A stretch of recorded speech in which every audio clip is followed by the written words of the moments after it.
Xullas boshladik. Qanday nima qilsak bo'ladi? Boshida eng pasti 5 sekund. 5 sekundlikka qilamiz. Turib.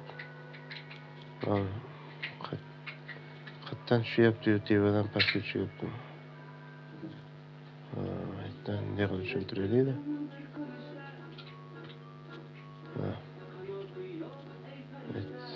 Pastga tushyapti. Yana shuni surib tevaga chiqaramiz. Surib chiqaramiz. Biz tevaga chiqardik. Yo'q, boshqa. Sразу 1 minut, 5 minut. Mana. Mana shu order blok bo'ladi. Mana shu order blok.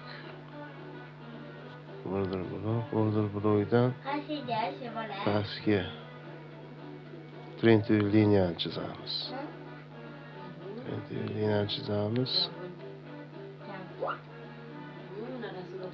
liniyani chizganimizdan keyin mana shu bitta switch bo'lishi kerak. Bir soat qilib ko'raylik. 1 soat.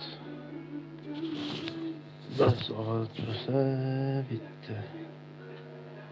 Tak. Orqaga qaytamiz 5 minut. Tak, mana bitta chizib ko'ramiz adashmaslik uchun. Oldidagi chiqishini bitta chizasizlar. Adashib qolmaslik uchun. Endi 1 soat ketib qo'yamiz. Tak,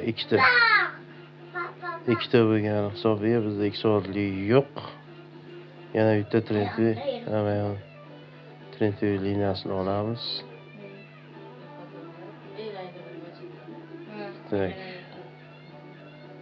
Trend liniyasini olish kerak. 4 soat ketib qo'yamiz.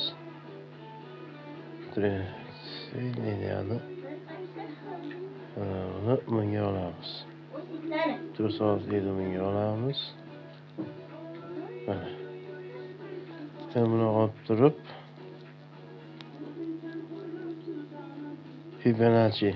Fibonacci'ni birinchi uchini pastga, tevaga ochamiz. Keyin 5 minutga qo'yamiz. Qarabsizki, tayyor strategiya tayyor. Endi biz sozlab olamiz.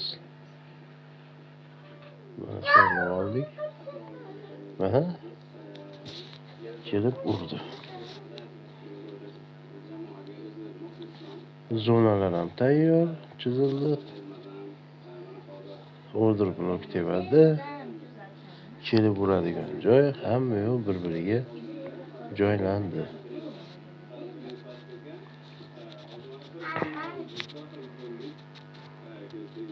Mana shu tarzda ishlasa bo'lar ekan.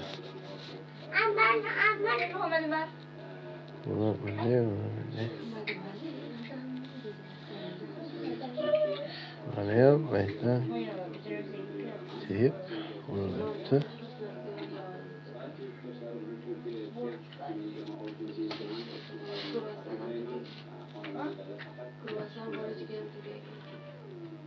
Hadi yukarıki.